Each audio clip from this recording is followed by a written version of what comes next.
Bonjour à tous, alors aujourd'hui un épisode un peu particulier puisqu'il va s'agir d'une réponse, de ma réponse en l'occurrence, à un article publié dans Philosophie Magazine qui a consacré un article à mon livre, mais il se trouve que dans cet article il est écrit certaines choses que je qualifierais sans animosité mais sans détour non plus de malhonnêtes. Alors il s'agit d'un article de Martin Legros qu'on va lire ensemble, parce que mon intention, c'est qu'on mette bien les choses à plat. Donc Martin Legros, eh bien, il se trouve que c'est le rédacteur en chef de Philosophie Magazine, et qu'il s'occupe lui-même de la rubrique livres, et donc il m'a fait l'honneur de consacrer un article à mon livre La philosophie, c'est pour vous aussi, et dont vous trouverez le lien en description. Je me permets de vous le donner puisqu'il se trouve que l'article n'est pas payant, il est en libre accès sur Internet. Alors, que nous dit cet article, et surtout, qu'est-ce qui fait que j'ai envie d'y répondre? Bien, écoutez, ce qu'on va faire, c'est que on va le lire ensemble. Il est très court, donc ça ne va pas être trop rébarbatif. Et puis comme ça, eh bien, vous allez pouvoir vous rendre compte par vous-même. Alors, l'article commence plutôt très bien. Je cite: « Il n'est pas besoin d'avoir visionné ces vidéos YouTube ni écouté ces podcasts sur le stoïcisme ou l'intelligence artificielle pour reconnaître le talent pédagogique de Charles Robin. » Bon, ben ça déjà, merci beaucoup Martin. Vous savez que je mets un point d'honneur à ce que mon travail soit pédagogique, à ce qu'il soit accessible au plus grand nombre. Donc là-dessus, rien à dire, merci beaucoup. On continue. Né dans un milieu ouvrier où les factures impayées étaient une préoccupation plus importante que les questionnements sur le sens de la vie, il a longtemps été déchiré entre sa passion pour les idées et le sentiment que la philosophie était réservée à une élite disposant des codes pour penser. C'est ce hiatus qu'au sortir de ses études de philosophie à l'université, et après une première carrière d'influenceur politique, il s'est donné pour tâche de surmonter, faire sortir la philosophie de son ghetto, la rendre accessible à tous, tel est le mantra de cet ancien professeur particulier, devenu, par la magie d'Internet et des réseaux sociaux, le précepteur.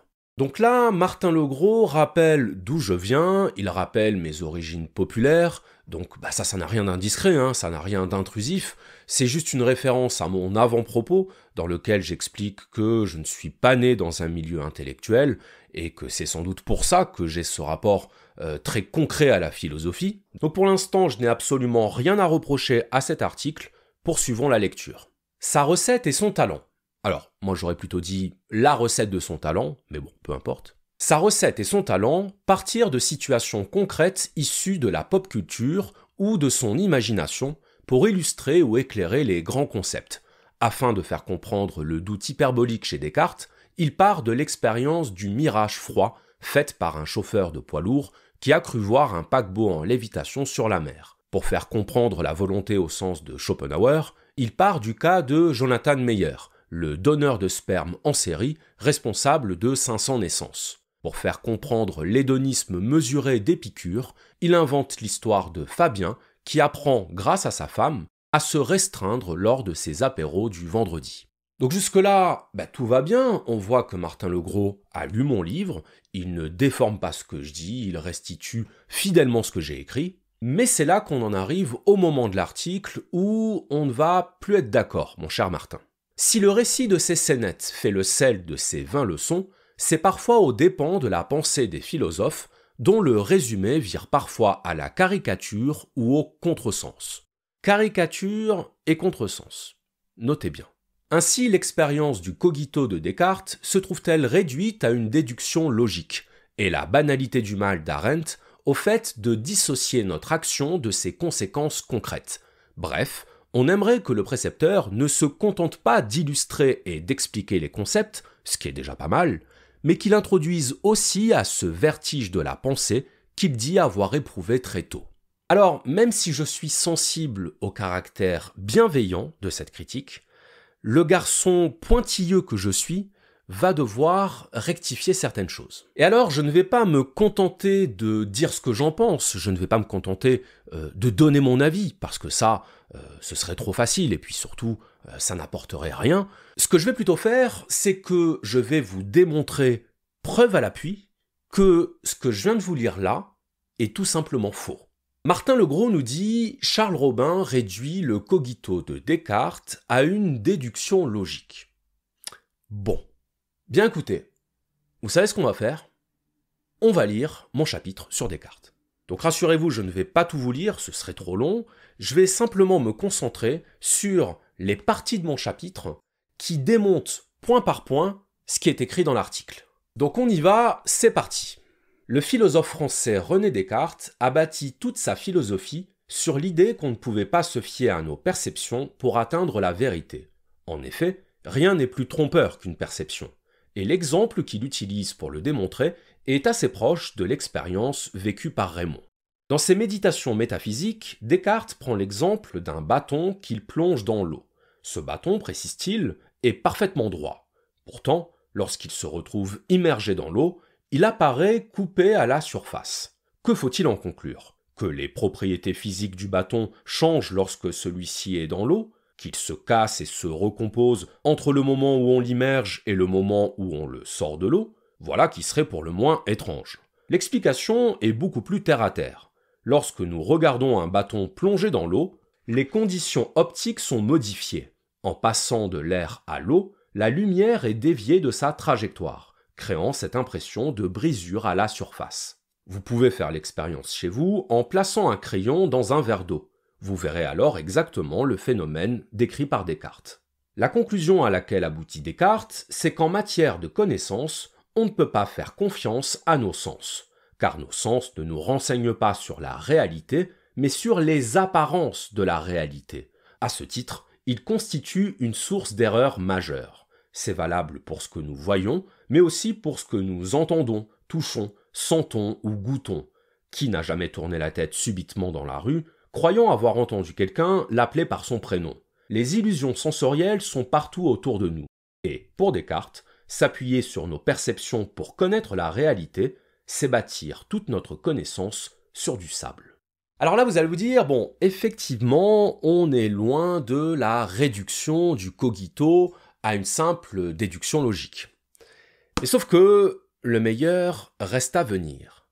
Parce que, c'est pas terminé. Là, je ne vous ai lu que le premier tiers de la leçon. Autrement dit, l'explication continue. Vous savez comment sont les philosophes. D'une taupinière, ils font une montagne. Descartes aurait pu s'en tenir à une simple mise en garde. Nos sens sont parfois trompeurs, restons prudents. Mais non. En scientifique rigoureux, rappelons que Descartes n'était pas seulement philosophe, il était aussi physicien et mathématicien, il va radicaliser cette idée et en faire le socle de sa méthode d'investigation philosophique. Voici son raisonnement.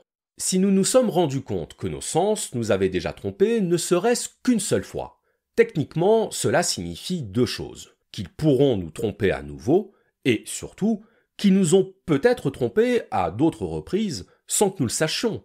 Autrement dit, ce n'est pas seulement telle ou telle de nos connaissances qui doit être mise en doute, ce sont toutes nos connaissances. On appelle cela le doute radical, aussi appelé doute hyperbolique, puisqu'il s'applique à l'intégralité de ce que nous tenons ordinairement pour vrai.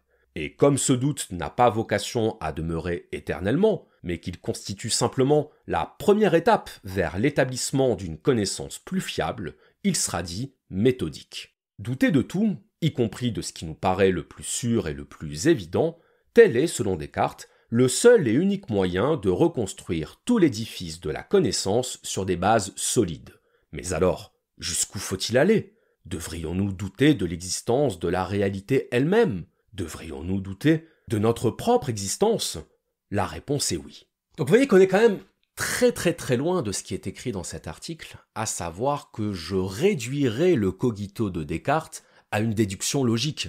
Je veux dire, il faut vraiment être de mauvaise foi, pour pas dire autre chose, pour ne pas voir toute l'explication que j'apporte sur le raisonnement cartésien, de l'expérience de l'erreur à la mise en place du doute méthodique. Je prends même soin de préciser qu'il s'agit d'un doute méthodique, c'est-à-dire d'un doute qui n'a pas vocation à perdurer, que c'est un doute provisoire, et on me reproche de réduire le cogito à une déduction logique. Moi, si je lis un article dans Philosophie Magazine, je pars du principe que l'auteur de l'article est honnête, parce que c'est une revue qui a une bonne réputation, parce que c'est une revue qui a une certaine ancienneté, une certaine aura, donc je n'ai pas de raison de penser a priori que le journaliste qui écrit cet article me ment. Alors, pourquoi mentir?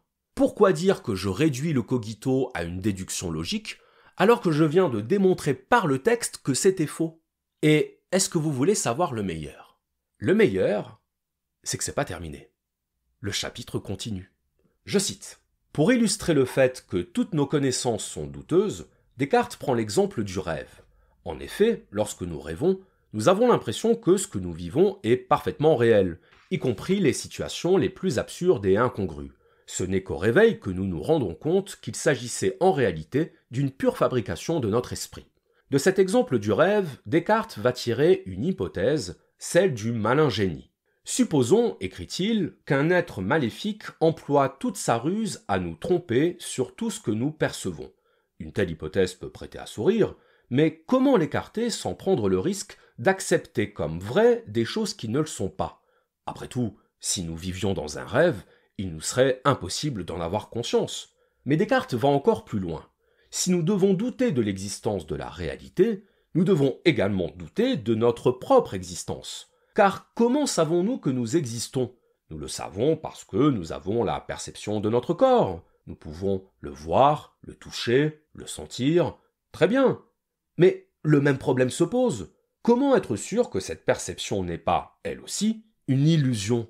Face à tant d'incertitudes, Descartes va entrevoir la solution. Le recours à la raison. Que nous dit la raison? Elle nous dit que, même dans l'hypothèse où la réalité serait effectivement une illusion, il y a cependant une chose qui ne peut pas être une illusion, à savoir le fait que nous pensons. Le contenu de notre pensée peut bien être faux, il peut même porter sur une réalité qui n'existe pas, cela n'enlève rien au fait que notre pensée, elle, est bien réelle. Or, comment pourrait-il y avoir de la pensée sans l'existence d'un « je » qui pense? Ce serait là une absurdité logique. Pour qu'il y ait pensée, il faut nécessairement qu'existe un sujet pensant. Cogito ergo sum, je pense, donc je suis, telle est la première vérité indubitable à laquelle aboutit Descartes. Voilà.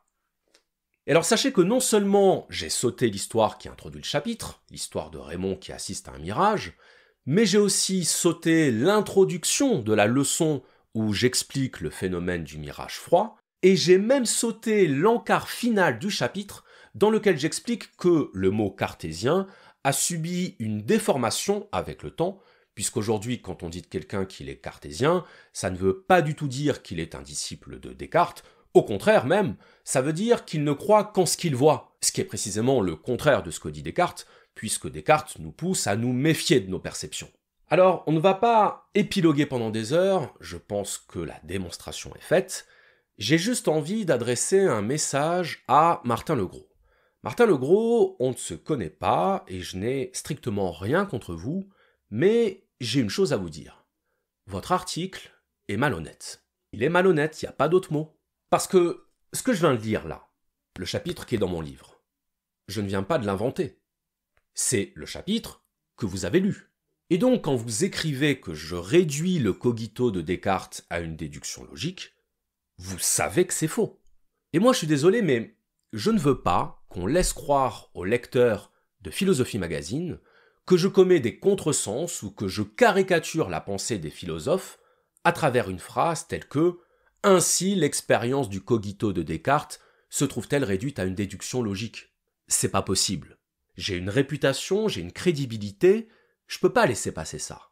Et autant je sais que j'ai des détracteurs, je sais que j'ai des haters, des gens qui ne m'apprécient pas, qui n'apprécient pas mon travail, mais ça, c'est le jeu d'internet. Le hater a besoin de hater pour exister. Mais vous, Martin Legros, je ne pense pas que vous soyez un hater. D'où ma question, pourquoi mentir? Pourquoi écrire des choses qui ne correspondent pas à la réalité? Surtout quand il me suffit de 3 minutes pour démontrer que ce n'est pas la réalité. Le chapitre sur Hannah Arendt, c'est exactement la même chose. Martin Legros écrit « La banalité du mal d'Arendt se trouve réduite au fait de dissocier notre action de ses conséquences concrètes. » Alors, je ne vais pas vous infliger une deuxième lecture, mais je vais faire encore mieux que ça. Je vais vous afficher à l'écran les pages de mon chapitre sur Hannah Arendt, comme ça, c'est facile, vous mettez en pause, vous lisez, et vous me dites ce que vous en pensez en commentaire. Vous me dites en commentaire si vous pensez que je réduis la banalité du mal au fait de dissocier notre action de ses conséquences concrètes. Parce que c'est un peu facile de prélever 7 mots d'un chapitre qui en comporte 2092, parce que oui, j'ai vérifié, pour laisser à croire que mon chapitre se résume à ces 7 mots. Donc oui, je dis bien dans mon explication sur la banalité du mal que le fait de dissocier nos actes de leurs conséquences concrètes participe de la bureaucratisation des crimes d'Eichmann, mais s'appuyer sur cette phrase pour dire que je réduis la banalité du mal à ça, c'est juste faux. Et j'ai affiché les pages à l'écran, tout le monde va pouvoir le vérifier. Donc voilà, je n'ai aucune animosité contre vous, monsieur Legros, sachez-le. Je n'ai aucune animosité en général contre Philosophie Magazine. Je continue à penser que vous êtes une excellente revue. Et d'ailleurs, j'invite mes abonnés à lire votre revue parce qu'elle est très bien faite et on y apprend des tas de choses intéressantes. Mais voilà, sur ce coup, vous vous êtes planté.